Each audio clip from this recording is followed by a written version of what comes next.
প্রিয় দর্শক বন্ধুরা, সবাইকে স্বাগত নতুন একটা ভিডিওতে। আশা করছি আপনারা সকলেই ভালো আছেন। বড়দের প্রতি আমার শ্রদ্ধা এবং সম্মান রইল, ছোটদের প্রতি আমার ভালোবাসা রইল। প্রিয় দর্শক বন্ধুরা, আজকে আমরা যে বিষয় নিয়ে কথা বলবো সেটা হচ্ছে যে আমরা যে ভেড়া নিয়ে বা গাড়ল নিয়ে খামার করতেছি, খামার করার পাশাপাশি আমাদের যে মেন উদ্দেশ্যটা যে হচ্ছে আমরা এটা নিয়ে ব্যবসা করব। সো ব্যবসার নামার আগে যে আমাদের যে বিষয়গুলো জানতে হবে, আজকে আমরা সেসব জানার চেষ্টা করব এবং আমরা সেভাবে কীভাবে জানবো এবং কীভাবে কাজে লাগাবো সেটা আমরা জানার চেষ্টা করব। তো চলুন কথা না বাড়িয়ে শুরু করি। প্রিয় দর্শক বন্ধুরা, আজকে আমরা যে বিষয় নিয়ে কথা বলবো যে আমরা ব্যবসায়ী হিসেবে আমরা কীভাবে সফলতা অর্জন করতে পারি এবং এই ব্যবসা ফিল্ডে নামার আগে আমাদের কোন কোন বিষয়গুলো মাথায় রাখা বা করা অনেকটা প্রয়োজন।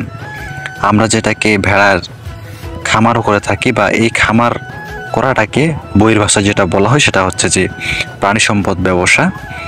আর এই প্রাণী সম্পদ ব্যবসা হচ্ছে প্রাণী সম্পদ খামার পরিচালনা, প্রাণী সম্পদ পণ্য উৎপাদন ও উৎপাদিত পণ্যের প্রক্রিয়াজাতকরণ ও বাজারজাতকরণ। আর ব্যবসা শুরুর আগে খামারদেরকে কিছু যোগ্যতা অর্জন করতে হয় এবং এই যোগ্যতাগুলো কি কি এবং কি আমাদের অর্জন করতে হবে, আজকে আমরা সেসব বিষয় নিয়ে কথা বলবো।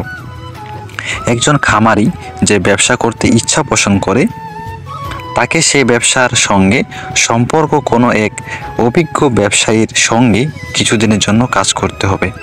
মনে করেন যে আপনি একটা খামার করতে চাচ্ছেন, তো অবশ্যই আপনার প্রয়োজন কোনো এক খামারের সঙ্গে তার সাথে কাজ করা বা তার সাথে মিলেমিশে থাকা, যে কি করছে না করছে সেই সব বিষয়ে জানা। উক্ত ব্যবসায়ীর অর্থাৎ সেই ব্যবসায়ীর সঙ্গে কাজ করার ফাঁকে ফাঁকে তাকে কৌশল সংশ্লিষ্ট খামারের উৎপাদিত পণ্য প্রক্রিয়াজাতকরণ, বাজারজাতকরণ, পণ্য অবিক্রিত থাকলে ক্ষতি বা করণীয় ইত্যাদি বিষয়ে যা যা জানা প্রয়োজন তা আলাপের মাধ্যমে জেনে নিতে হবে। তো বুঝতে পারতেছেন, একজন খামারের সাথে চলতে হলে আপনাকে কি কি বিষয়গুলো মাথায় রেখে তার সাথে কাজ করতে হবে।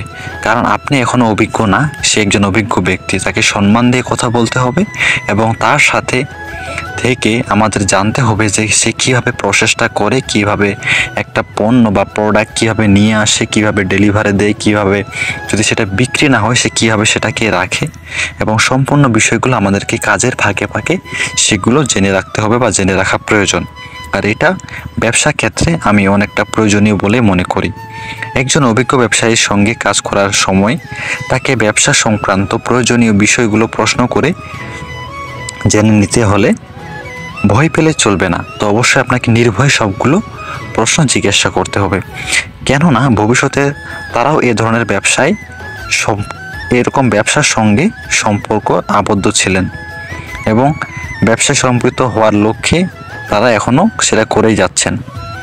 সে সময় উক্ত ব্যবসার কাজে কোন কোন প্রকার সমস্যার উদ্ভব হলে তাকেই দ্রুত ওই সমস্যার সমাধান নিরসনে যথাসাধ্য ব্যবস্থা নিতে হবে। বিষয়টা হচ্ছে যে কোনো বড় ব্যবসায়ী সে কিন্তু হুট করে বড় ব্যবসায়ী হয়ে ওঠেনি, সে ধীরে ধীরে নানা সমস্যার সম্মুখীন হয়েছে। তো অবশ্যই আপনাকে জানতে হবে সেই যে এই ব্যবসার যে সমস্যার সম্মুখীন হয়েছে সেই সমস্যাগুলো জানা এবং সমস্যাগুলো জানার পর সমাধানটা তার কাছ থেকে বের করে নেওয়া এবং আপনি যে সমস্যা যদি পড়েন সেটা অ্যাপ্লাই করা বা কাজে লাগানো।